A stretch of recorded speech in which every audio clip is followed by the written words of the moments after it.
A geração dos anos 90, por exemplo, precisava, encontrar espaços de, criação de individualidade, de subjetividade, de sexualidade, de liberdades no geral, que talvez as de hoje, já estejam caminhando sobre essas trilhas abertas lá atrás. O que acontece talvez já passando para isso, de mais complicado no verdadeiro envelhecimento de alguma forma, são as ameaças à identidade, né.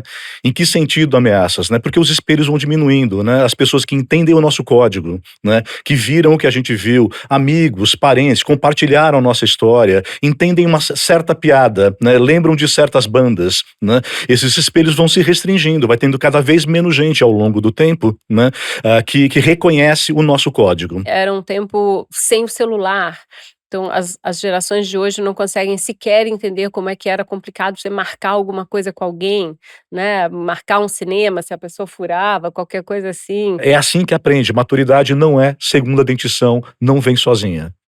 Maturidade é cair, levantar, passar por frustração, envelhecer. Eu tenho pavor de É isso. nostalgia, aquilo me congela, e eu fiz esse livro todo, né, que é um livro que fala de 35 anos de cultura jovem no Brasil, todo o tempo atenta para que ele não ficasse nostálgico naquele, aquele tempo que era bom, no meu tempo que era bom. É que a palavra adolescente significa em crescimento, adulto significa crescido, é o mesmo radical a palavra, né.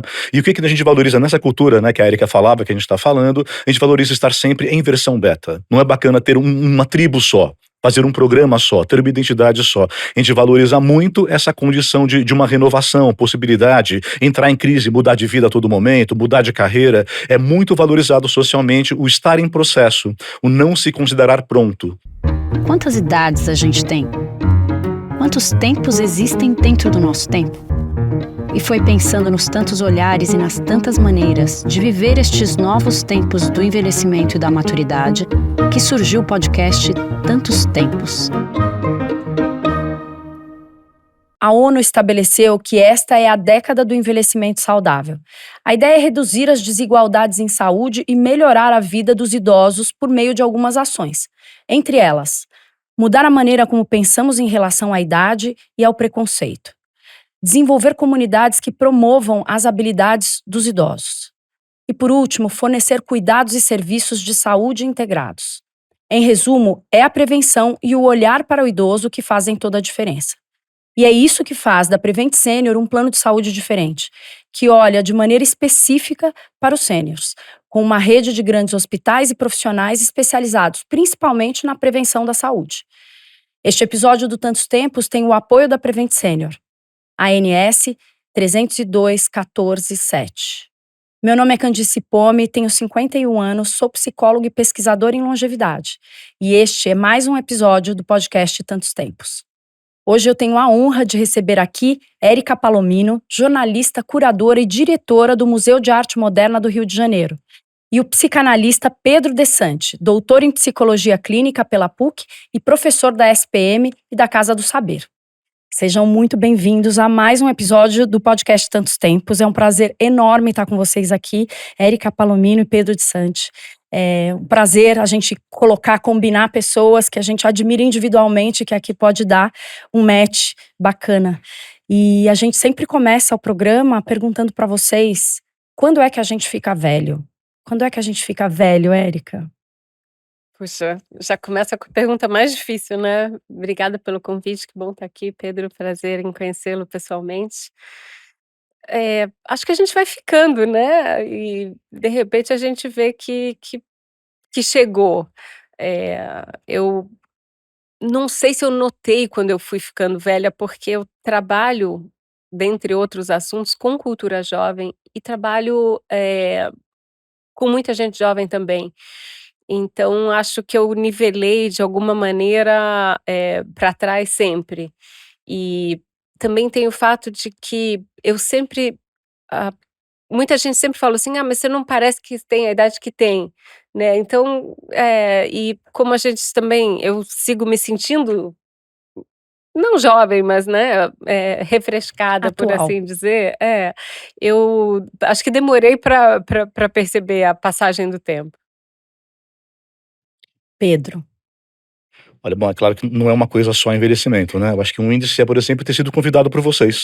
Eu não vi um novinho sendo convidado. Eu falei, opa, né? Então um índice é o reconhecimento social, né? Ser olhado como alguém que tem mais idade nesse sentido.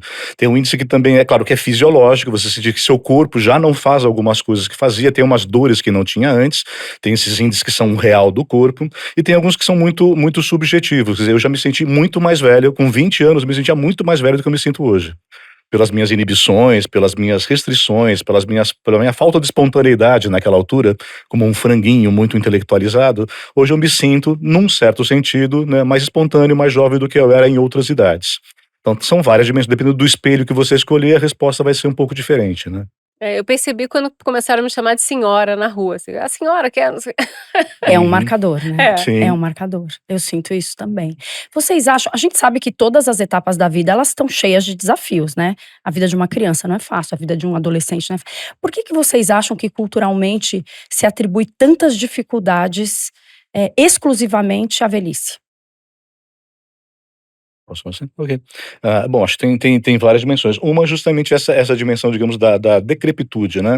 Eu já participei de outros debates também, quando as pessoas falavam que não tem medo da morte, né, mas tem medo da decrepitude, né. Do ir se vendo, perdendo as condições e também nessa dimensão da proximidade, da consciência da proximidade, né. Pensando no programa, eu lembrei de uma música linda do Gil, recente, daquele show que ele tá só acústico Caetano, que ele fala que não tem medo da morte, tem medo do morrer, né, do processo. Então acho que tem essa ideia de uma consciência da decrepitude, de uma presença um pouco mais do até quando eu vou ter saúde para isso e aquilo, e é claro, tem uma questão também cultural importante, que é o mundo moderno, o mundo a gente há 500 anos, valoriza o novo, né. Não valoriza a tradição, a cultura, o conhecimento, valoriza muito, há uma aura do novo. Então aquilo que perde essa aura do novo vai sendo desvalorizado socialmente, né. Então a Uhum. gente vai se sentindo escanteado em algumas dimensões profissionais e relacionais da gente, né. Muitas vezes invisibilizado também, né. Eu concordo e acho que tem essa cultura que incentiva, que valoriza não só o novo, mas a juventude, Uhum. Isso. né. Então tem um pouco essa obsessão, no Brasil em especial, né, com o corpo, com uma exuberância, com uma sensualidade ou uma sexualização, e isso vem associado à juventude, a uma idade mais tenra, né, para usar uma palavra um pouquinho mais física até, Com um né. ideal até de felicidade, né. O que é jovem é feliz, o que é Exato, velho é triste, exato. né. É muito, Coisa estética, quer dizer, caricato. imagina, por exemplo, o que que era nos anos 50, o que considerado um homem bonito, uma mulher bonita. Que idade tinha essa referência de homem bonito nos anos 50? Um Marlon Brando nos anos 60 para 70. O que que é hoje um homem considerado um homem bonito, uma mulher bonita? É alguém realmente muito novinho, né. Uhum. Como se tivesse colocado ali nesse viço, né, da juventude, né, um campo de possibilidades, que é claro que realmente existe também, né, mas se tivesse colocado aí o ideal de beleza, de poder ser feliz, de poder ter prazer. Uhum. E é interessante porque esse culto a essa juventude ou a essa faixa, né, dessa estética e desse comportamento jovem, ele vem das subculturas que apareceram justamente no final dos anos 50 ali com os TEDs, Uhum, associadas ao a gosto musical, né, e a partir dali também o rock, tudo isso emergiu, no final dos anos 50 e a partir dos anos 60 apareceu que uma grande editora de moda da época, a Diana Vreeland, apelidou de Youth Quake, que é o terremoto jovem. Então esse terremoto jovem do que aconteceu nos anos 60 junto também, né, com as manifestações, né, de maio de 68, né, eclodiram a partir de Paris, mas também tiveram seus respingos espalhados pelo mundo, no Brasil também. Essa força jovem, de alguma forma, derrubou, essa idade um pouquinho mais madura e esse conceito um pouquinho mais amadurecido que vinha da hum. sociedade naquele momento. E a partir dali, depois nos anos 70 a gente viu também, né, todo o movimento hippie, toda aquela onda, também, solidificarem essa força da juventude, e que depois a gente viu também se repetir nos anos 1990, então são paralelos interessantes. Adorei também, porque, assim, na verdade, esse rejuvenescimento dos anos tem a ver com o tal do baby boom, quer dizer, com a Segunda Sim. Guerra, Exato. onde o mundo adulto, né, foi destruído e de repente nasceu, durante uns 20, 25 anos, um momento de muito otimismo, de industrialização, no Brasil também, no mundo inteiro.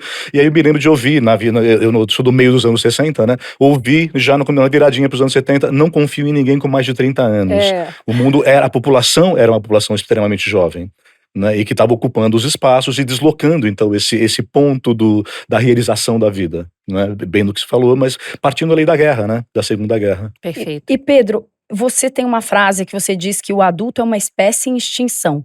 Explica pra gente o que É. que isso quer dizer dentro desse Primeiro é um contexto. depoimento pessoal, estou em extinção. Mas enfim, além disso, é que a palavra adolescente significa em crescimento, adulto significa crescido, é o mesmo radical a palavra, né?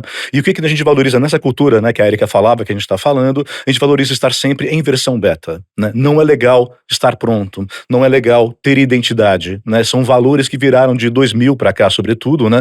Não é bacana ter uma tribo só, fazer um programa só, ter uma identidade só. A gente valoriza muito essa condição de uma renovação, possibilidade, entrar em crise, mudar de vida a todo momento, mudar de carreira. É muito valorizado socialmente o estar em processo, o não se considerar pronto, né? Então, nesse sentido, a gente vai ficando assim, né? Aí eu me lembro eu tenho fotos do meu pai com 40 anos de idade, né? Ele usava calça aqui em cima do barrigão, né? E tinha toda uma estética, né? Do adulto, justamente, né? E estamos aqui de sapatênis, né? Os nossos heróis estão em cima lá do carro de som, o Chico, o Gil, o Djavan e o Caetano. São jovens com 80 anos de idade, num certo sentido, né? A gente tem o privilégio de tê-los vivos, né? Mas esses caras, de alguma forma, conseguem se traduzir constantemente. É um valor social muito grande. O Caetano, acima de todos, nesse sentido, né? Uma capacidade incrível de retraduzir-se continuamente. Isso é um valor social importante. Então, adulto, num certo sentido, pega mal. O crescido parece fechado e acabado. E eu acho que a gente, na língua portuguesa tem essa particularidade. Em inglês, a gente vê que envelhecer ainda dá um espaço para crescimento, né? Porque é o growing old. E você envelhecer de alguma forma, continuando, dando continuidade ao crescimento, dá uma esperança, né? Que não Sim. é só o velho. Ou não estou só envelhecendo, eu estou growing old, estou crescendo e envelhecendo. Eu acho que isso é interessante Sim. pra gente observar. Érica, a gente, vendo de fora, tem a impressão de que você nunca saiu da pista. No entanto, você já é avó, né? Sim. Como jornalista, você foi uma voz super representativa dos jovens nos anos 80 e 90. Tenho muito claro, assim, seu rosto nas colunas, né? E dos jovens que eles estavam em vanguarda na música, na moda e principalmente na noite. Daquela Érica de 25, 30 anos atrás, o que ainda segue muito vivo em você? O interesse pelo novo, justamente. Eu acabei trabalhando com moda, chegando na moda, porque eu gosto muito do novo, eu gosto muito da mudança, da transformação. Então acho que esse meu interesse pelas coisas que estão aparecendo e entendendo como elas vão se desenvolver, acompanhar, coisas novas, esse é um interesse que segue. Mas eu também talvez tenha começado muito cedo. Eu fui mãe muito cedo, de alguma forma eu fui uma adolescente também que, amadureci mais cedo, sou filha única, então de alguma forma também ali um contexto familiar, que eu tive, me fez também, amadurecer, né, talvez uma infância mais curta. E depois fui mãe, jovem, engravidei com 17, fui mãe aos 18, então agora até faz sentido que eu seja Bom. uma jovem avó. Uhum. Mas é curioso, acho que é isso. E essa percepção é verdadeira, que você segue na pista nesse sentido de estar conectada com o novo, com o que é de vanguarda desde sempre. Sigo nessa pista sim. Também não na pista de dança, porque acho que esse eu não sei se consigo mais, mas, gosto muito de quadra de escola de samba, por exemplo. Quadra de escola de samba é onde está meu interesse. Talvez pista de dança, música eletrônica, não sei, mas, uma quadra de escola de samba certamente tem meu coração. E Érica, a gente sabe que nos anos 80, muito da vanguarda era como se fosse um grande Google, que é o que a gente tem hoje para procurar coisas, mas era exatamente nos clubes ou discotecas ou danceterias ou boates, cada cidade chama de uma forma. Era lá que se viam as tendências. Era lá que você ia para ver a roupa da moda, a música da moda, o que estava chegando de fora. Era um grande portal para o novo. Onde você acha que hoje isso tá? É, uma das entrevistas que eu fiz para o livro Babado Forte, que eu lancei no final do ano passado, falava disso, que o clube noturno funcionava como, a rede social de hoje ou o aplicativo de hoje, onde você precisava ir realmente para viver tudo aquilo, para conhecer pessoas, né, sem, o auxílio da tecnologia, você não tinha outro jeito. Então tinha essa urgência da presença. A gente também era um tempo sem o celular, então as gerações de hoje não conseguem sequer entender como é que era complicado você marcar alguma coisa com alguém, né, marcar um cinema, se a pessoa furava, qualquer coisa assim, ou mesmo numa situação que você tinha que atender o telefone da casa do seu pai, da sua mãe, da sua família, né, algumas coisas que Telefone faziam fixo, que todo telefone mundo fixo, escutava o que você estava falando, exato, né. exato. Então, tem algumas nuances do analógico que fica até difícil de explicar, hoje em dia. Eu sigo achando que esses encontros estão se dando agora pela internet, mas eu acho que tem uma necessidade, uma vontade até, e um reforço desses encontros. Acho que nada substituiu ainda o encontro físico. E Pedro, a gente sabe que as redes sociais de alguma forma também massificam comportamentos, né, é fácil você olhar, para ter esse pertencimento, hoje você tem lá tudo mais, de fácil acesso. Você fala que o eu de ninguém é homogêneo. Você diz isso para explicar sobre a nossa identidade. À medida que a gente envelhece, esses eus que existem dentro da gente, você acha que eles vão se homogeneizando ou vão se diversificando? Eles ficam mais, a gente aumenta mais eus ou diminui? Eu acho que aí eu acho que é o ponto chave da questão do envelhecimento digamos, no seu na sua conotação, digamos, negativa, né. Primeiro, todo mundo é muita gente, né, quer dizer, realmente todo mundo é muita gente. Um eu da gente é uma espécie de nuvem mais ou menos estável, mas que tem que ser mais ou menos mesmo, ela tem que existir, quer dizer, uma ausência de tônus também cria uma pessoa totalmente dispersa, que não consegue viver. Um tônus muito rígido também restringe, empobrece muito a vida. Então todo mundo é muita gente e a gente vai fazendo eu falo que o eu é aquilo que existia no século XX chamado partido de centro, que não é o centrão, pelo amor, é outra coisa, mas um partido de centro que tenta negociar com as tendências da gente, né. O que acontece talvez já passando para isso, de mais complicado no verdadeiro envelhecimento de alguma forma, são as ameaças à identidade, né. Em que sentido ameaças, né? Porque os espelhos vão diminuindo, né, as pessoas que entendem o nosso código, né, que viram o que a gente viu, amigos, parentes, compartilharam a nossa história, entendem uma certa piada, né, lembram de certas bandas, né. Esses espelhos vão se restringindo, vai tendo cada vez menos gente ao longo do tempo, né, que reconhece o nosso código. Eu começo a não entender o idioma de 2, 3 gerações na minha frente, a gíria, né, dessas gerações. E finalmente acontece uma coisa a mais dramática possível, que é eventualmente o parar de trabalhar, que é aquele momento bem lá adiante, mas onde a família começa a suspeitar que você não dá mais conta da sua vida e quer se intrometer, e fala assim: "Ó, você não pode mais morar sozinho, você não Dirigir. pode mais dirigir, você não pode mais ter uma casa com escada". E aí a família, com a melhor intenção de cuidado, vai sobre a identidade da pessoa, eventualmente sem entender que a identidade é a vida, né, a gente se sustenta nesses espelhos, se sustenta nesses fios. Então tirar uma pessoa de idade da sua casa para um abrigo que seja, ou para uma outra casa, costuma ser uma violência muito grande e ao mesmo tempo é um cuidado.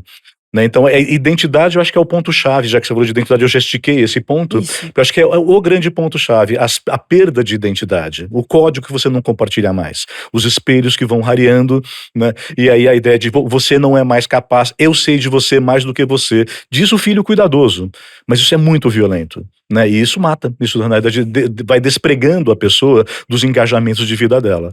Então a gente chama o velho de turrão, mas você é cabeça dura, tô colocando esse negocinho aqui, o colarzinho que avisa se você caiu, que é para o seu bem. A pessoa, nossa, mas eu virei uma criança, eu virei um bebê, eu não sou mais eu perdi a minha autonomia. Isso é muito violento, né, no envelhecimento lá adiante, né, nos 80, né, pra frente. Então a identidade, ela fica ameaçada, né, por falta dos espelhos. Uhum. Né, talvez ela se empobreça nesse sentido, por falta de ter com quem compartilhar. A ideia é que você vai ficando sozinho no seu código. Né, e essa solidão, ela pode ser confortável, eu posso estar bem na minha chamada solitude, né, mas de fato eu vou me isolando e esse isolamento deprime a gente, né. E pela sua experiência clínica, enfim, acadêmica, você, eh, percebe pontos ou possibilidades das pessoas, manterem, nutrirem essa identidade até o fim? que a gente pode fazer de diferente para não perder a autonomia e a independência até o final da vida? É claro que você tem uma variação enorme, quer dizer, por exemplo, quer dizer, depende do seu trabalho, quer dizer, o meu trabalho, eu sou psicólogo, psicanalista, professor, né? Eu estou chegando, espero estar chegando no melhor da minha profissão. Ser Uhum. psicólogo com 20 anos de idade era um Exato, desastre, eu me formei com exato. 22, quem é que vai indicar para alguém, né? Mas um cara de 60, né, e um cara de 70, os meus professores estão com 75, 80, né, e estão atendendo, e estão muito bem, então depende muito, quer dizer, se você trabalha mercado financeiro, com 30 anos já foi cuspido para fora. Né, você já tá velho, com 30, porque daí o mercado já te sugou, você já envelheceu, você tá, né? Aí você perde essa identidade, né? Dependendo do seu engajamento, justamente, de vida, do seu trabalho, do seu pertencimento. Alguns trabalhos permitem, alguns tipos de vida permitem mais que essa vida seja rica. Ou outras culturas, outros meios sociais, onde o idoso seja mais valorizado. Onde o avô da casa seja importante enquanto os pais estão trabalhando, né? Onde, de alguma forma, a posição dessa pessoa tenha um valor social diferente da nossa classe média alta, né? Mas depende muito disso, das noções de pertencimento, das noções de engajamento que você pode permanecer E da tendo. construção de toda uma vida, né? Porque, na O verdade, esse repertório. alicerce que você vai fazendo ao longo da vida é a poupança que você vai resgatar lá na Uhum. frente para poder ficar independente. Na gerontologia, que estuda o envelhecimento, a gente fala muito sobre o malefício de infantilizar uma pessoa que está envelhecendo, Exato. né? De, fofinho, bonitinho, queridinha, põe sua mãozinha aqui pra gente, né, aplicar. Diminutivos, né? Muito Então, bem. os diminutivos que, na verdade, eles aprisionam a biografia da pessoa. Como é que de um adulto ela passa a ser um diminutivo da própria vida? Então, é muito complexo isso. E é Sem uma dúvida. armadilha também, né, assim, meu pai tem 92 anos, eu fui vê-lo, ele não mora aqui no Brasil, ele é finlandês e voltou para a Finlândia depois que minha mãe morreu, alguns anos depois. Então eu fui visitar ele agora, ele com 92 e eu, atenta a isso, a não cair na infantilização, dando cuidado e dando carinho, é muito forte. É.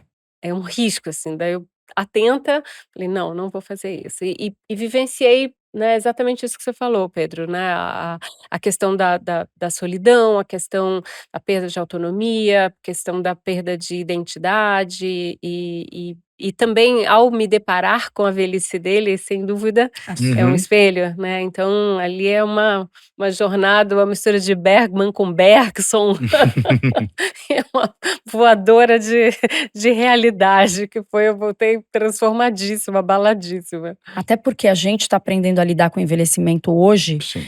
o cuidado, né, o símbolo de cuidado que a gente tem, que a gente carrega, é sempre o cuidado com uma criança. A gente precisa se letrar e aprender como é que a gente dá amor, dá carinho, dá cuidado, sem infantilizar o que envelhece. Isso eu acho que é um aprendizado atual pra gente da nossa sociedade, né.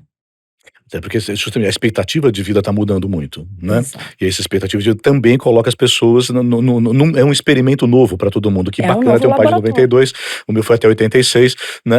Mas assim, isso tem se tornado mais comum. Então a gente realmente nunca esteve aí, a gente nunca esteve nesse lugar.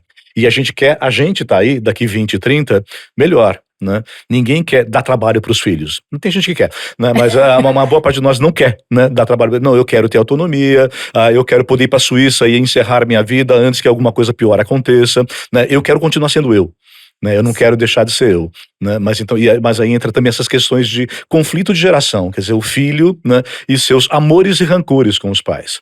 Isso Também. tudo entra em jogo nessa hora de você acompanhar o pai envelhecendo, tomar o lugar dele, né? Dizer agora eu sei de você mais do que você de você mesmo, né? Tudo isso é muito complexo, é uma trama familiar muito complexa. Se são alguns filhos, você é filha única, né? Eu tenho 2 irmãs, a gente cuidou muito do meu pai, e uma irmã minha especificamente atravessou com ele o Alzheimer inteiro, né? E tem sempre então essa dinâmica familiar, qual é o filho que está ajudando, qual é o filho que não está ajudando, isso vai criando uma trama de afetos e desafetos, né? Muito grande, Nessa né? reta final.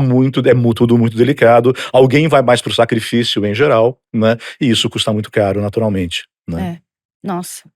E Pedro, acho que é importante a gente falar, porque assim, a psicologia, a psicanálise, nos ajuda a entender o outro através dos mitos também, né, Sim. especialmente a ideia do mito de Narciso, que tem muito a ver com a questão de como a gente se relaciona, e a gente sabe que isso está muito presente aí. Mas você acha que a mitologia ou o simbólico ajuda a gente a entender a velhice? Que mito estaria conectado com aquele que envelhece? Olha, também de novo a questão da cultura é importante, né, porque a gente na cultura moderna, a gente perdeu bastante, na nossa aqui, né, ocidental, burguesa, o mito do velho sábio, a gente perdeu bastante isso, né. Eu me lembro também pensando no programa, eu me lembro de uma vez de ler numa coluna do Caligares, 10, 15 anos atrás, ele dizendo: se você visse se afogando um idoso e uma criança, só pode salvar um, quem você salvaria? A resposta instantânea é a criança, e o Caligares, sendo o Caligares, genial, falou: não, eu salvaria o velho, porque esse velho porta a cultura. Ele tem muito a transmitir, né. Mas a criança tem a vida inteira, mas como contribuição ao mundo, esse velho é o velho sábio, né. Ele tem cultura, ele sabe, né. E a cultura a gente não cultura isso, não cultua isso, né. O culto é mais ao Narciso mesmo, do que a um ideal, né, de sabedoria, né, da matriarca, o clássico em tantas famílias, a matriarca que é sábia, o avô que é sábio. Esse mito a gente tá perdendo, ou a gente perdeu, Uhum. né, justamente por essa dinâmica do um pouco até do conceito clássico, que é um conceito importante do final do século XX, do mundo líquido do Zygmunt Bauman, né, que é essa ideia de que a cada ano, cada 2 anos, tudo é outro, né. O mundo líquido é um mundo fluido onde nada permanece. Então, olhando o mundo dessa perspectiva, todo o seu repertório de cultura está caduco em um ano, 2. Né, não se reconhece no pai, no professor, né, que eu sou professor também, no avô, não se reconhece automaticamente saber e autoridade, né, como outra geração já presumia. Esse cara sabe mais porque ele é mais vivido. O filho fala: bom, mas eu sei de nomes de graduação que você nunca ouviu falar, papai, né? Quem me mandou colocar a escola boa? Eu fiz a escola boa, eu li o Bauman. Então, meu amigo, o que você sabe não funciona mais. Então, quem sabe do mundo é o meu celular, não é você. Nossa, que Isso. irritação, né? É. Né? Mas é uma desautorização constante. É. Então, a autoridade de pai, né, de professor, você precisa conquistar a cada vez que você abre a boca. Ela não está presumida. Então, o ambiente contemporâneo, de novo, preza a versão beta, ou não preza os mitos de sabedoria, da velha matéria. Mamãe faz 100 anos, né, do Carlos Saura. Né, o velho sábio, o sacerdote, o pajé. Né? Aliás, desculpa a lembrança, eu tive num Airbnb numa praia do litoral norte há poucos anos, onde um menino de 22 anos apareceu e disse, ele era o dono da casa, alugou e falou assim: oi, eu sou pajé, eu fiz curso de pajé. Ele tinha 22 anos de idade, eu não sabia se eu afogava ele ou se eu ria. Curso online. Curso é um EAD para sabe ser pajé. então, Fiz por online, né? EAD. então, quer dizer, tem uma coisa que é sabedoria, tem dados, tem informação, tem conhecimento e tem sabedoria. Sim. Sabedoria é lá no fim da vida, né? Mas a cultura da gente não valoriza essa ideia da sabedoria, valoriza o profissional de tecnologia de informação, porque é isso que está acontecendo hoje. É Né? uma doideira. Tem um biólogo inglês que eu gosto muito, que ele se chama Jared Diamond, e ele fala como as sociedades envelhecem. E ele já foi para várias tribos que ainda estão muito isoladas, ou vários povos, né, originais, e onde estão essas pessoas ainda não têm muito contato. E ele fala isso, que a pessoa velha lá é a pessoa que não só é o receptáculo, mas é o transmissor oficial de cultura. Então, assim, como se faz uma arma, como se faz um cesto, como cuida de si de uma criança. É para essas pessoas que a tribo vai perguntar. E principalmente porque essas pessoas passaram por tantos altos e baixos, já viram Isso. tantas crises, que na hora de um problema é para elas que eles vão perguntar, porque eles já Uhum. modelaram décadas de altos e baixos. Então, não é isso que vai fazer com que nosso povo acabe, não é isso. Então, é interessante você ver do ponto de vista da biologia também, né? Em religiões afro-brasileiras, por exemplo, a gente tem a valorização da figura, né, do mais velho, o respeito ao mais velho é um pouco bem diferente do que a gente vê aí nesse nosso cotidiano maluco, né. Verdade. E Érica falando em mito, né? O mito da juventude. Os jovens hoje, você acha que eles são mais caretas, menos caretas? São mais transgressores ou menos? Olhando por esses 3 pontos: moda, música e a noite. Tem um movimento que fala, né, que as pessoas mais jovens estão bebendo menos, tomando menos drogas, saindo menos, fazendo menos sexo, Uhum. né. Eu acho que tem uma parcela, né, a qual isso é verdade, é verdadeiro. Acho que tem gente que continua também tentando fazer as coisas de outros jeitos, inventando espaços para si. A gente vê, no geral, uma onda um pouco mais, conservadora, talvez até um pouco reacionária mesmo, de movimentos de direita, extrema direita, que são ondas que a gente vê, né, no mundo inteiro. Então eu acho que isso talvez seja um certo reflexo, e acho que tem uma questão de reação, né, a gerações que reagem, às gerações anteriores, então tem um certo movimento cíclico. Mas eu quero acreditar que ainda tem gente, tentando fazer, de outras formas, e inventando espaços para si, encontrando essas brechas, acho que tem um pouco disso. Talvez alguns avanços já tenham sido conquistados, então, não haja necessidade de ir uma ou outra frente, essas manifestações ou essas reivindicações estarem renovadas todo o tempo. A geração dos anos 90, por exemplo, precisava, encontrar espaços de, criação de individualidade, de subjetividade, de sexualidade, liberdades no geral, que talvez as de hoje, já estejam caminhando sobre essas trilhas abertas lá atrás.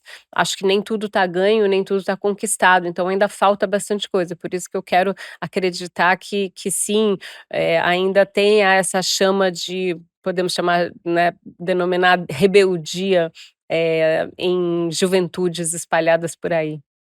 Que você acha, Pedro?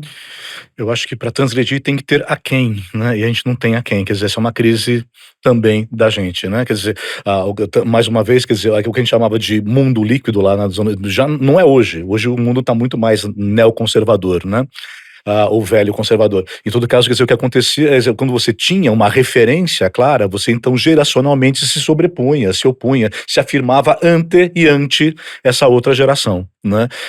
De alguma forma a gente foi dissolvendo essas ideias de autoridade de referência. Quando você dissolve, você não tem, não vai dar, música do meu tempo, não vai dar, assim não vai dar, como é que eu vou crescer, você tem que me revoltar. De alguma forma, se você não tem esse ante quem, se você não tem essas referências, você fica basicamente no tédio. Acho que eu vejo muito, eu sou professor universitário, né, há 37 anos, eles continuam com a mesma idade, 18, e eu não.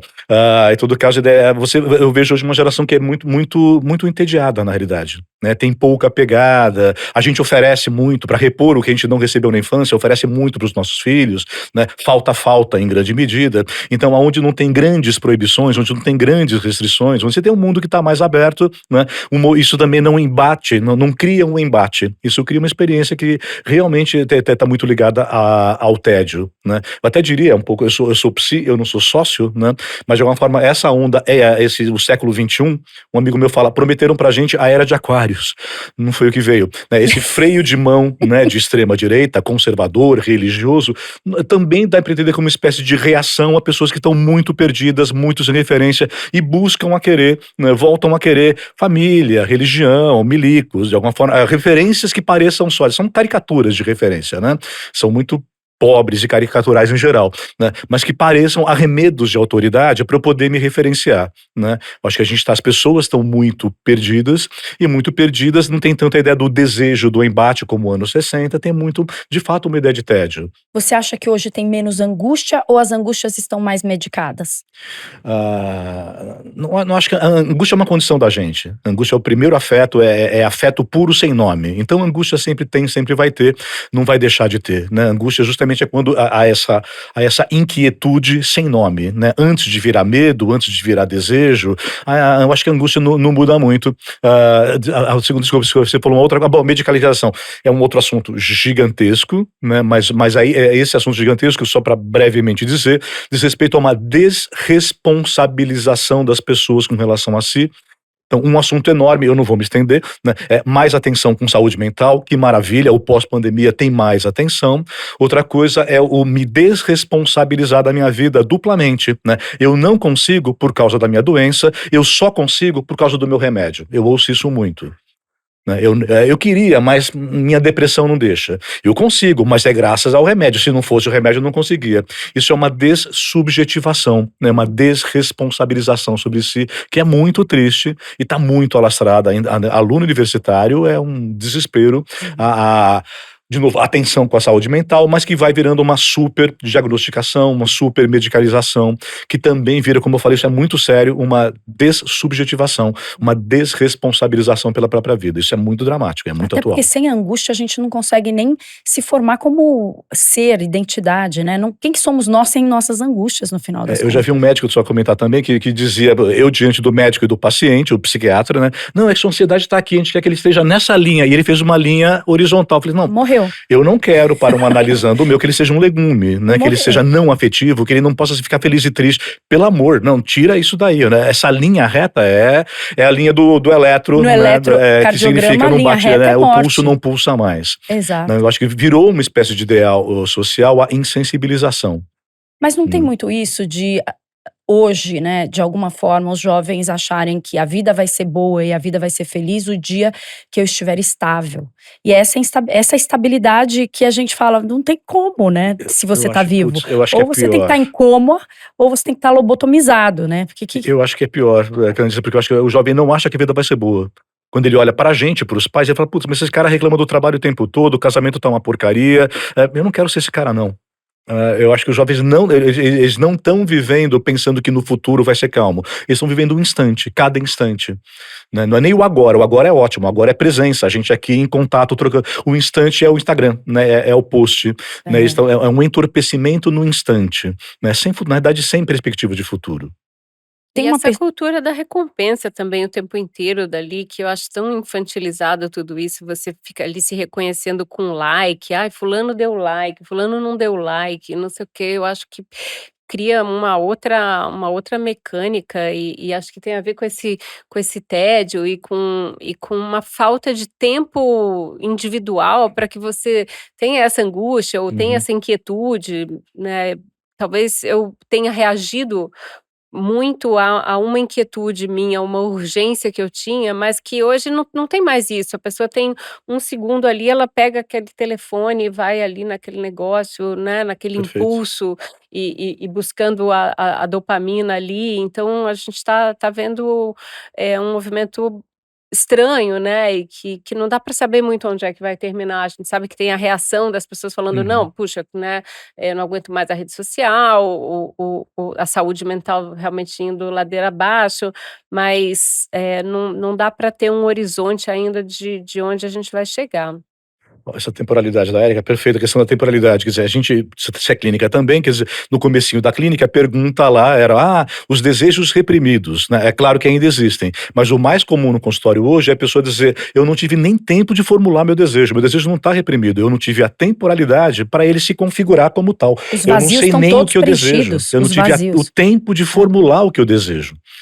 Reprimir já é chique, já tem um para reprimir, né? Mas assim, a temporalidade não permite sequer que eu formule um sonho, um projeto, né? Eu pergunto para alunos, o que você sonha para você daqui 5, 10 anos? Eles olham, oi, né? Se eu chegar vivo na sexta tá ótimo. É, e tem muito: não sei o que que eu quero", né. Eu não sei o que eu quero, não teve tempo dessa formulação, né, de uma temporalidade de constituição do desejo. De sonhos, né, de uma lista de Então eu desejos, fico no instante, né, no gozo do instante da mídia social. Tem uma pesquisa do National Bureau de Economic Research feita em 11 países que diz que a geração mais infeliz são os jovens, né.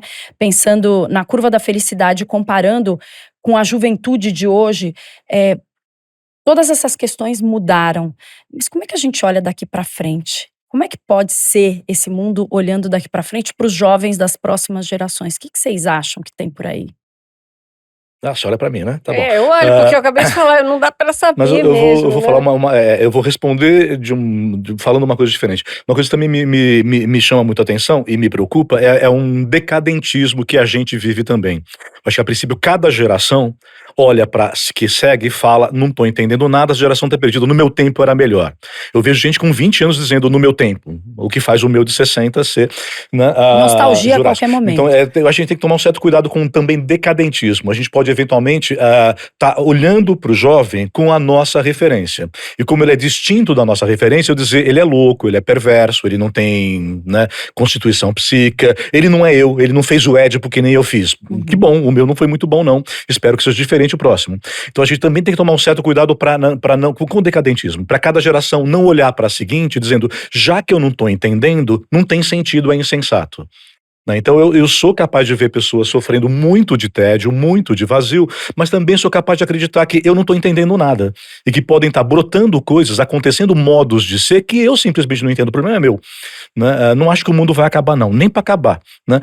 O mundo não vai, ele vai, alguma coisa vai brotar, e talvez eu não tenha condição de entender o que vai brotar, né. Alguma coisa vai acontecendo, vai se constituindo um outro modo de existir, um outro modo de ser, e se eu simplesmente reduzir ao meu modo, eu vou chamar de doente, eu vou chamar de decadente. Uhum. Então a gente também tem que ter essa humildade de entender sobre o envelhecimento, que às vezes a gente vai perdendo também a lente para entender a dinâmica do que está vindo.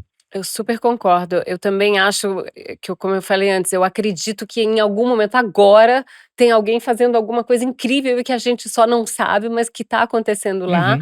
E durante a escrita do livro, do Babado Forte, que ele parte da edição que eu lancei em 1999, e olhando o que aconteceu de lá, né, até aqui nesses 25 anos, então o próprio documento, a própria reportagem a que o livro se presta a fazer, é a tentativa de um registro, de deixar exemplos, de deixar, convites e insinuações para que essas renovações aconteçam. E uma palavra que eu achei muito boa agora que veio é justamente a nostalgia, né, eu tenho pavor de É isso. nostalgia, aquilo me congela, e eu fiz esse livro todo, né, que é um livro que fala de 35 anos de cultura jovem no Brasil, todo o tempo atenta para que ele não ficasse nostálgico naquele, aquele tempo que era bom, no meu tempo que era bom, e mesmo nas minhas falas eu me preocupo tanto também de, rede social tá aí e tal, mas é irreversível, né, Sim. então não adianta você ficar: "Puxa, mas isso aí, não sei o Não, o quê", tom né. nostálgico ele paralisa também, porque ele não dá espaço para o novo aparecer, né.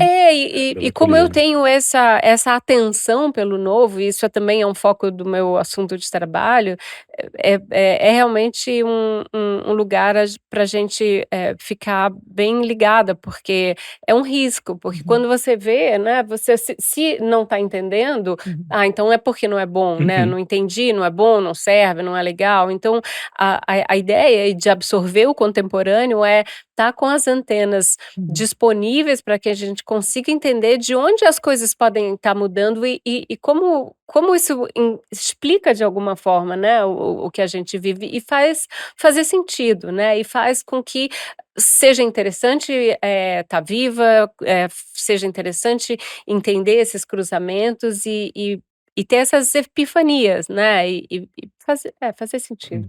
Estava pensando um pouco nas playlists, né, quer dizer, eu tenho a minha playlist, a rádio do Pedro dentro do meu telefone, que adivinha, vai tocando aquilo que era dos meus anos de formação, né, nos anos 70 para 80, os meus grandes anos da adolescência, de formação. A minha rádio vai, mas de vez em quando entra no meu telefone uma das minhas filhas, né, tá lá no carro e bota a playlist dela, né, e de repente na rádio do Pedro começa a aparecer umas canções esquisitas, né. Algumas eu acho, isso não é música, isso é barulho, como meu pai dizia quando eu ouvia Led Zeppelin, né, isso não é música, isso é barulho. Aí eu ouço a música dela, nossa, mas só tem 4 acordes, eu toco sem precisar ensaiar. Mas de vez em quando, músicas muito interessantes.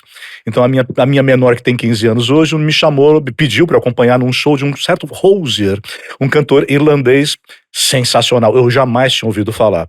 Eu fui acompanhar, ela tem 15 anos, não tinha amigo para ir, eu fui, papel de pai. E de repente um show maravilhoso, um músico excelente, com uma estética que também conversava com a minha, né. Então essa ideia da identidade porosa, né, de ter identidade, mas você poder ser permeável de alguma forma é. e também se expor, né, e ser surpreendido, né, por alguma coisa. Você vai achar muita coisa ruim mesmo, né, mas você eventualmente vai ser tocado por alguma coisa e fala: "Olha que playlist interessante da minha filha de 15 anos de idade, olha só que sonoridade diferente, que interessante, que conversa com a minha". Aí vou eu e apresento uma para ela. Que "Não, é essa essa música parece tal música dos Beach Boys. Olha aqui", ela inclui na lista dela o Beach Boys também, né. Essa porosidade é vitalidade, né. e essa conexão intergeracional que acaba dando Que é fôlego difícil. e alegria para os 2 lados, porque é difícil, não é fácil, porque é mais fácil a gente se juntar com os mesmos, né. Isso. Mas quando rola essa Aí conexão é tem uma maravilhoso, cumplicidade que é preciosa, né. maravilhoso. E falando nisso, né, Erika, a gente falou um pouco sobre, o quanto os clubes eles eram quase que as redes sociais, onde tudo acontecia. E hoje a gente se atualiza redes sociais, pela internet. Como é que você acha que hoje esses 2 mundos, o offline e o online, se conversam? É um mundo só, não tem mais Uhum. separação, Isso, né. concordo. Não tem. Não tem, é uma coisa só. Tudo integrado. Concordo. E conta pra gente uma coisa, você acaba de cobrir a Semana de Moda em Milão. O que que você acha que mudou de lá do começo da sua carreira, dentro desse mundo que é um mundo que não é só o Brasil que está envelhecendo, o mundo inteiro está envelhecendo, né. A gente nunca teve uma transição demográfica, tão brutal como a gente está vivendo em vários lugares. Você percebe uma mudança? O que que muda de lá para cá? Tem uma percepção da própria relevância, da moda nos dias de hoje. Naquele momento, ou nos anos 1990, início dos anos 2000, a moda ocupava um outro lugar na sociedade que, na minha interpretação, foi substituído pela tecnologia. Esses avanços da tecnologia e da comunicação e das relações, das pessoas, deixaram aquele lugar, dos códigos do vestir, eh, um pouquinho mais restritos. Em especial esse que vem, das passarelas, das temporadas de desfile, sejam no Brasil, seja fora do Brasil. Eu acho que hoje existem muitas modas e que elas são independentes. A gente pode ver a moda das quebradas, a moda dos crias, a moda das periferias, que, vai totalmente, separado do que acontece nas passarelas e que antigamente era o que, ditava a moda, né. Então seguir a moda, estar na moda, são conceitos que foram implodidos. Só que as pessoas ainda são apegadas a isso, né, às tendências, ao que tem que usar. Hoje não tem que usar nada, né, você pode usar realmente o que você quiser e quanto mais, personalidade, identidade, a pessoa tiver, mais ela vai ser valorizada. Então tem muitas modas que coexistem e eu acho isso muito bom, acho isso sensacional, essa liberdade, porque eu sou muito defensora das liberdades, então eu vejo com bons olhos, tanto faz, assim, eu gosto eu sou uma observadora, consigo, né, por tantos anos de janela ali, ter uma avaliação e comparação, porque moda também é comparação, quando você compara uma temporada com a outra, uma marca com a outra, uma década com a outra, e aí você identifica onde que essas mudanças aconteceram. Então a moda é esse sistema de mudanças, e é isso que me interessa, e que não está só na roupa, aliás, está muito, muito além dela. Comportamento, total, né, o compo só imprime o comportamento daquele momento, né. Você acha que por esse aspecto tá um pouco mais democrática, acessível? Tá por conta da internet, mas continua sendo um sistema que pode ser bem excludente, que pode ser muito árido, perverso, né, é uma indústria difícil e é um sistema também que pode afastar as pessoas. Acho que essa democratização da informação, isso tá na internet, mas o acesso, seja, pelo bolso, pelo corpo, pela situação social, então tem alguns entraves ainda que fazem com que a moda ainda seja vista como uma coisa, difícil, né, não é um ambiente generoso, não é um ambiente, receptivo. Então a pessoa que segue esse sistema de uma maneira, talvez, religiosa, para usar uma Uhum. palavra que a gente falou antes, sem dúvida ela pode, ser muito infeliz, e isso também acontece, com o estímulo das redes sociais, né, porque fica ali uma realidade paralela, fica ali um corpo, eh, irreal, fica ali uma ideia de perfeição e de felicidade, que supostamente só vai acontecer quando você tiver aquela peça, aquela roupa, aquela bolsa, aquela coisa, que não se sustenta. Uhum. Então tem esse sistema que fica sendo questionado. E Érica, se você tivesse que dar um conselho pra molecada que tá terminando moda agora, qual seria? Começar a trabalhar. Leitura, é muito importante a criação de repertório, é muito importante a leitura, é muito importante o estudo. Não a gente tem uma ideia de que a moda ela é essencialmente visual, mas eu acredito muito na literatura, na formação de repertório e de cultura mesmo, sem isso a gente não consegue, refletir sobre o que a gente está vendo. Pedro, você citou um psicanalista inglês que define saúde mental como a capacidade de estar só. Só que a gente sabe que na jornada de envelhecimento, a solidão muitas vezes ela é compulsória, ela não é eletiva, a gente não escolhe estar só, a gente vai Uhum. ficando só, né.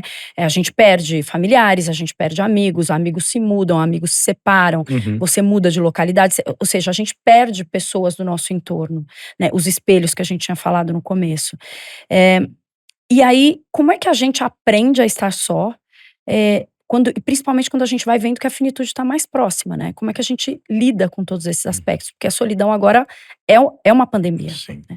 Então, bom, a gente vê, né, observa pessoas lidando com isso de formas muito diferentes, né. A primeira coisa que me ocorre é que a minha sogra, que tem 81 anos de idade, né, ela é viúva, talvez, eu acho que há 14 anos, se não me engano, e ela tem o casamento dela com ela. Ela mora sozinha, é uma dessas que a gente fica insistindo, usa aquele colarzinho que pega a queda, usa o telefone, sei lá o quê, né, e ela fala: "Não, eu tô bem, né, e eu tô bem com a minha história, eu tô bem com a minha memória, eu vivo nunca mais procurei um companheiro". Ela está só, né, mas ela não está só. Dentro dela tem um mundo interno rico, né. Eu acho que a ideia o poder estar só significa isso, que de uma criança pequena, ela nunca está só, ela está sempre na presença, né, de um adulto ou das assombrações da cabeça dela. Quando a luz apaga, esse escuro não fica vazio, fica cheio de bicho-papão, Jânio Quadros, um monte de bicho. Cada um tem os seus, né. Bom, Alguns a gente que espera Cada que virem geração tem logo, o seu, né, né? a gente aguarda pela virada próxima de alguns. Cuca, Em todo caso, o escuro não fica vazio, fica cheio, né. A solidão é uma conquista, né, do final desse período primeiro infantil, né, de poder estar só, poder aguentar, né, tolerar estar só, né, e se você aprende isso, você consegue atravessar, né, as outras solidões, as solidões factuais, né. Uma coisa dramática do que a gente está falando é que então essa juventude hiperconectada o tempo todo não aprende a ficar só. Né, então, ou eu estou conectado ou eu afundo em um buraco, em um ralo de angústia, né. Então Angústia e de aquele tédio, né? né, tédio. exatamente, do tal do tédio, essa angústia, quer dizer, se você puder, se a pessoa que vai atingindo a sua solidão de referências tiver o seu mundo interno seguindo rico, né, a sua música, a sua leitura, né, embora os amigos e os parentes vão desaparecendo, de alguma forma sim, quem trouxer consigo sua solidão já há mais tempo, poderá lidar com isso de uma forma melhor, né. Quem não tiver aprendido, aí sim, né, quem não tiver aprendido a ficar só, esse vai ter um envelhecimento tenebroso, né. Então é um exercício que a gente tem que começar bem antes. E esse antes não depende da gente, depende da cultura da gente, da família da gente, depende desse ambiente que, é uma imagem clássica que eu uso também, que na verdade é de uma amiga minha chamada Adele Stoppel, uma grande psicanalista, que ela fala daquele truque que a gente tem hoje, né, na hora de viajar ou ir na pizzaria com a criança pequena, né. No segundo, tá chegando a pizza ou a viagem, tá aqui o celular.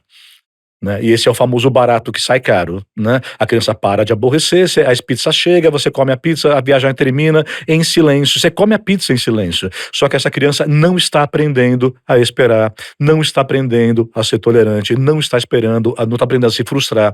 E ela não vai aprender, é assim que aprende. Maturidade não é segunda dentição, não vem sozinha. A maturidade é cair, levantar, passar por frustração, envelhecer, né. Nelson Rodrigues: jovens envelheçam, né. Cair e levantar um monte de vezes, né. Conforme você vai, nesse sentido, mimando, e quem fala que é um pai que mima, tá, é primeira pessoa mesmo, né. Quando você vai mimando os seus filhos, você não vai deixando eles aprenderem a estar frustrados, no vazio, sozinhos, né, lendo, né, a leitura que a Erika falou, né, vai criando o seu mundo interno também, né. Isso tudo você pode cultivar, né, exercitar o seu cérebro com música, com leitura, com exercício, exercitar-se, né, para tentar. Você não controla tudo isso, tem genética envolvido, tem sociedade envolvida, mas uma parte que parte da gente é esse exercício, o exercício do pensar, o exercício da arte, o exercício do criar. A gente pode, como qualquer músculo, né, exercitar a mente também, né. Isso ajudará, não garantirá, porque tem fatores que a gente não controla nesse processo inteiro, né. Pedro, eu queria fazer a mesma pergunta que eu fiz para a Érica. Para quem está saindo agora dos bancos da faculdade de psicologia, o que que você aconselharia esses novos profissionais? Olha, primeiro eu diria que acabou virando uma ótima escolha, né. Quando eu escolhi psicologia em 83, meu pai falou: "Mas você podia ser médico, onde foi que eu errei? Humanas, que coisa fraquinha", não era bem visto, né. Em todo caso, hoje, né, sobretudo novamente depois desse corte que foi a pandemia, com a consciência maior sobre saúde mental, as graduações de psicologia estão concorridíssimas, né? Tá 10-1 para fazer uma PUC, né? Uma concorrência muito grande. Isso é o lado bom. Então, primeiro, boa escolha, né? Eu acho que escolher psicologia hoje é uma profissão que é valorizada, há espaço para trabalhar em diversas linhas, diversos lugares do mundo, porque não é só o consultório, tem o hospital, tem a rua, tem a clínica para idosos, né? Empresa. Tem a educação, tem a empresa. Hoje a psicologia, mesmo a psicanálise, tá na Praça Roosevelt atendendo sentado na calçada. Que bom. Né, não está mais restrito ao nosso confortável consultório, que bom que ele existe, mas hoje a clínica não depende disso, né? Então, possivelmente, exatamente o que a Erika falou, vale a minha pergunta, leia, né? Cultura, repertório. Eu saí da psicologia para fazer mestrado em filosofia, né, e aí precisa, né, devia chamar ciências humanas, estuda ciências humanas, lê literatura, lê Machado de Assis, lê Luiz Fernando Veríssimo, ganha maturidade, né, através do experimentar a vida, né, do se perder, é uma boa hora para se perder quando você se forma, né. Eu falo para os pais de formando, né, olha, agora seu filho vai se perder, ele não vai agora voltar para a firma da família, ele não vai voltar para o interior morar com você, agora com 20 anos ele vai se perder para construir alguma coisa dele, né? E lá pelos 42 ele devolve o cartão de crédito adicional. Tá demorando cada vez mais, mas vai ter aí um tempo, né, de construção de si. Então é uma boa hora para se perder nesse sentido. É claro que o pai é que paga a conta desse se perder. Em todo caso, ler, né, ganhar repertório, viajar, olhar o mundo, escutar o mundo, ver o mundo, degustar o mundo, porque a nossa profissão depende de maturidade. A gente precisa de maturidade. Então, para nós, o envelhecer é o caminho de ganhar condição. Eu também terminei em 96 a minha faculdade também, era um curso bem do Ainda tipo, era. como é que você vai sobreviver com isso? Minha filha. Né, Vai fazer como RH, as vai pro coisas, vai pro RH, minha RH, filha? comecei no RH, Exatamente, exatamente. Mas hoje como é importante, né, a gente saber também que é uma das profissões mais longevas, porque quanto mais a gente ganha milhagem, mais a gente pode ter um É consultório, né, e impressionante, mais né. aplicações para psicologia. Sorte Estamos de aí. vocês, Que hein? bom, que Incrível. bom, que bom, que bom. Foi um investimento, a gente comprou na planta e o negócio É, por aí. rendeu, É, vocês entendeu? arrasaram. Érica, tem um texto que você escreveu durante a pandemia chamado Touchscreen Me, né, que diz assim: nessa inversão absoluta imposta pela pandemia, nós, os zettabytes sapiens, que vivemos bombardeados e acossados por umas 5.000 imagens por dia, tivemos que voltar a trabalhar com a palavra. Nessa sociedade que a gente vive cada vez mais baseada na imagem, o que mais a gente tem que resgatar, além da palavra? Talvez a vontade do encontro, que eu acho que é um dos grandes desafios da contemporaneidade, porque a gente pode ter essa ilusão de que tudo se resolve, eh, por meio do digital, por meio da tecnologia, por meio do WhatsApp, por meio do áudio, por meio Um print. do print, por meio né, dessa imagem, flat, né, chapada, bidimensional. E como eu disse, eu acho que ainda não inventaram nada melhor do que essa presença, do que esse encontro, e eu gosto muito dessa palavra presença, porque às vezes não é só estar no lugar, porque às vezes você está no lugar e não está ali também. Então, essa ideia da presença para mim é muito forte, que foi algo que a gente foi, né, tolhida na pandemia, mas que depois se perdeu, né, todo mundo queria voltar no presencial e se voltou e parece que a gente não passou por aquilo, então tem um pouco disso. Eu acho que agora, você quase esquece que o telefone faz ligação, né, mesmo para pessoas muito próximas, você manda uma mensagem e fala: "Posso ligar?" "Como posso?", né. Tipo, toca o telefone, eu panico, "Meu Deus, que tá ligando? Que Como é invasão. que Que ligou sem mandar aconteceu? Como mensagem quem Que antes? é?". invasão é essa, Aí né? me dá aquele negócio, né, então acho que tem esse incentivo aos encontros.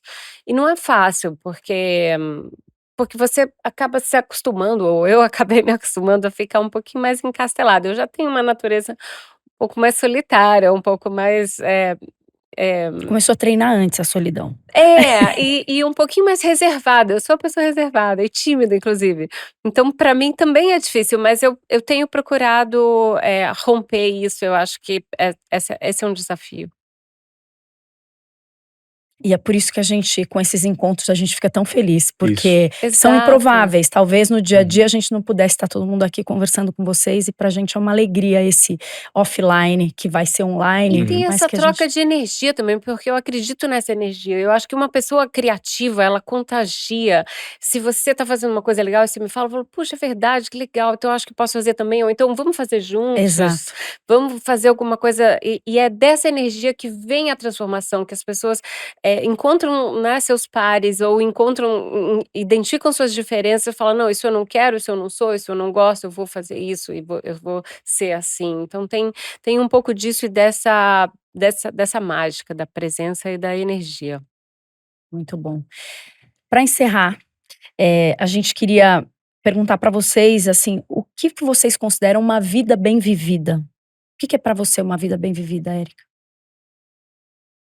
Quando também falando sempre por mim, se eu tenho a sensação de que, eu passei por aquilo, eu tentei, eu fui, hã acho que essa porosidade para mim é muito importante. Por mim acaba passando por realizações, por uma ideia de contribuir com o meu tempo, mas isso é absolutamente, Pessoal. pessoal. Então essa ideia de ter contribuído de alguma forma ou de fazer parte, do hoje é muito interessante. Acho que essa é uma vida bem vivida. Pedro. Eu fiquei pensando, né, Eu mas respondi eu acho. primeiro, te dei uma Você chance aí pra ganhou um tempinho. Não, ganhou. eu costumo pensar, eu acho, um pouco nesse sentido que, numa mesma vida a gente tem várias encarnações, né, eu já tive várias encarnações. Eu acho que de uma forma uma vida bem vivida é uma vida que tem histórias para contar, né. É um bom começo, histórias para compartilhar, para contar, viagens, amigos, amores, né, e uma possibilidade e a sensação de que os desejos fluem, de que a vida flui, de que suas potências podem ser realizadas, né, os seus desejos, você pode sonhar, você tem para onde sonhar, e que você consegue fazer a vida fluir de verdade, né. Seguir, né, com a realização, né, de potências, aquilo que você pode ser, você se permitir ser, né, encontrar lugares, caminhos para você exercer a você mesmo, né, para você poder isso, né, e ao fazer isso, ter esse gosto delicioso que é o meu álbum interno, né, de viagens, de amores, de relações, de amizades, que é o que me alimenta e que possivelmente vai ser o meu capital para lidar com a minha solidão lá na frente. As minhas histórias para eu compartilhar comigo mesmo, para monologar lá na frente. Que lindo isso. A gente faz essa pergunta sempre em todos os episódios. E eu digo que a gente tem um menu enorme do que é ter uma vida bem vivida. Então, quem chegou e assistiu até aqui, volta nos outros episódios que vai ver um menu de pessoas maravilhosas também falando sobre o que que seria uma vida bem vivida. A gente sempre aprende com vocês aqui. É um prazer, assim, enorme. A gente desejou e sonhou muito que vocês estivessem aqui um dia. Então, essa combinação foi mais um momento que todo mundo, tenho certeza, que aprendeu muito. Muito obrigada pelo tempo de vocês e pela colaboração com todo esse tema. Muito obrigada. Então Muito foi obrigada. um grande prazer, né, prazer em Obrigada. conhecê-las. Obrigada, gente. O Tantos Tempos é uma ideia original da Orson Podcast com a produção da RFN Audiovisual e da Lucha Libre Áudio, gravado nos estúdios da RFN aqui em São Paulo. Muito obrigada e até a próxima.